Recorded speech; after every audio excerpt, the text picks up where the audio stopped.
Mr. Sharaf, how are you doing today? I'm pretty fine. Okay.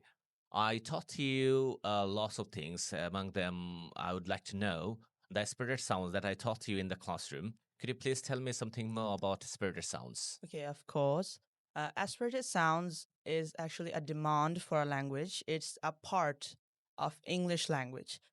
Aspirated sounds কে আমরা বাংলায় বলি মহাপ্রাণ ধ্বনি।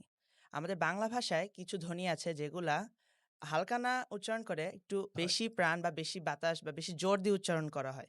সেগুলোকে আমরা বলি মহাপ্রাণ ধ্বনি। বা ইংলিশে ইংলিশ সেগুলোকে বলা হয় aspirated sounds. Aspirated sounds. English ল্যাঙ্গুয়েজে অ্যাসপিরেটেড সাউন্ডস আছে ৩টি। ফ, ছ, খ। আমরা এই ফ, ছ এবং খকে কিছু ওয়ার্ডস দ্বারা ব্যাখ্যা করতে পারি। ফ এর কিছু পরিচিত উদাহরণ হলো পেন্সিল, পডকাস্ট কিংবা পেন। এই সকল ওয়ার্ডে ফটা আমরা নরমালি উচ্চারণ না করে হালকা করে কিংবা একটু জোর দিয়ে উচ্চারণ করি। এক্ষেত্রে আমরা সহজে বুঝতে পারি উচ্চারণের সময় আমাদের মুখ থেকে বেশি বাতাস বের হবে।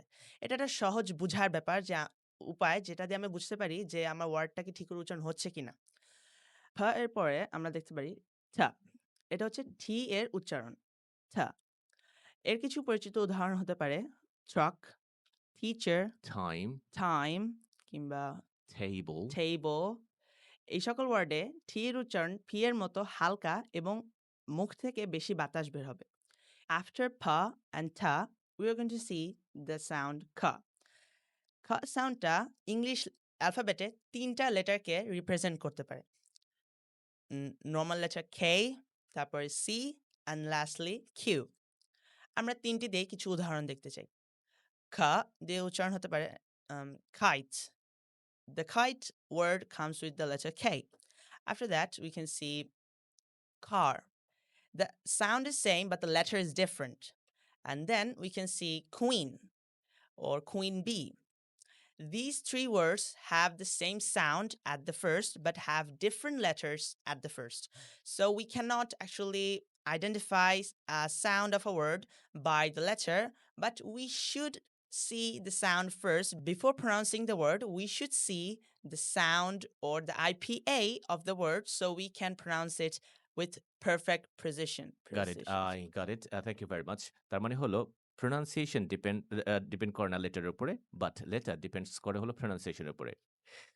যেমন শরাফ যেটা বলল যে আপনার যখন সাউন্ড হবে সাউন্ড হবে এটাকে বলা হয় aspirated sound.